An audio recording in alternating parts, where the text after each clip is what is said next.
my dear friends. Gather around, because today I have a very important story to share with you. It's about our friend, the ocean, and how it's struggling because of pollution. Yay, we love your stories, Benji. Once upon a time, in a land not too far from here, there was a beautiful ocean. The ocean was home to many sea creatures like fish, turtles, and dolphins.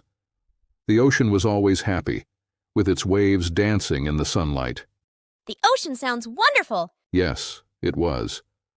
But one day the ocean started to feel very sick.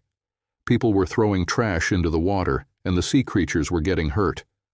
The beautiful blue water began to fill with plastic bottles, bags, and other waste. Oh no, what happened to the sea creatures? The sea creatures were very sad. The turtles couldn't swim properly because they got tangled in plastic bags. The fish were getting sick from eating tiny pieces of plastic. Even the dolphins were having trouble breathing because the water was so dirty. That's so sad, Benji. What did the ocean do? The ocean asked for help. It called out to the people on the shore and told them about its struggles. Some kind people listened and decided to take action. They started cleaning up the beaches and stopped throwing trash into the water. That's good. Did it help the ocean? Yes, it did.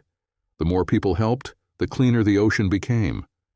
The turtles could swim freely again, the fish were healthier, and the dolphins were happy. The ocean began to sparkle once more, thanks to everyone's efforts.